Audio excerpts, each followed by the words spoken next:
Le développement de l'intelligence émotionnelle est un chemin d'apprentissage.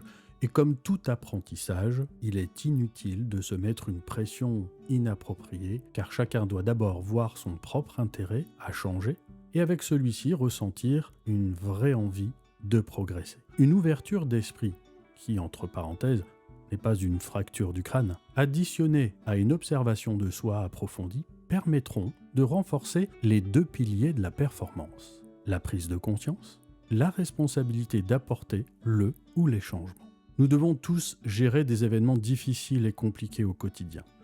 Bien souvent, l'émotion négative qui peut en découler est la conséquence du décalage entre ce que nous souhaitons, ce qui nous semble bon ou juste, et ce que je viens de vivre et qui me semble néfaste ou injuste. En d'autres termes, une non-acceptation de la situation.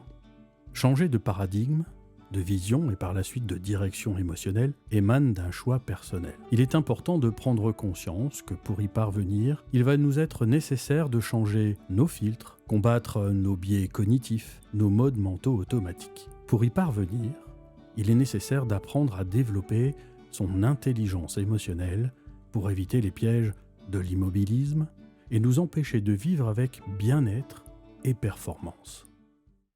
J'aimerais vous conter cette histoire, une ancienne légende cherokee, celle des deux loups.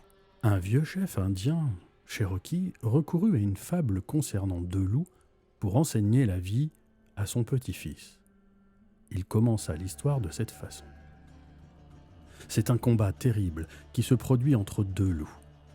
L'un est mauvais, il n'est que colère, envie, tristesse, regret, avidité, arrogance, auto-apitoiement, culpabilité, ressentiment, sentiment d'infériorité, mensonge, faux orgueil, sentiment de supériorité et égo. Alors que l'autre loup, dit-il, est bon et n'est que joie, paix, amour, espoir, sérénité, humilité, bonté, bienveillance, empathie, générosité, vérité, compassion et foi. Selon le chef indien, cette bataille intérieure est vécue par chacun d'entre nous sur cette terre. Ce combat terrible se passe aussi en toi, dit-il à son petit-fils, et à l'intérieur de chacun. Le petit-fils demanda spontanément à son grand-père « Oui, grand-père, lequel des deux loups va gagner ?» Le vieux Cherokee sourit, regarda son petit-fils droit dans les yeux et lui répondit simplement « Celui que tu nourris ».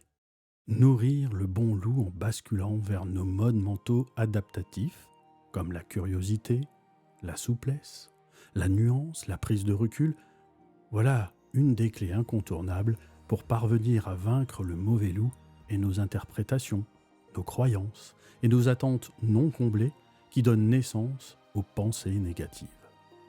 Toujours plus facile à dire qu'à faire, je vous l'accorde, mais nous sommes ce que nous faisons de manière répétée.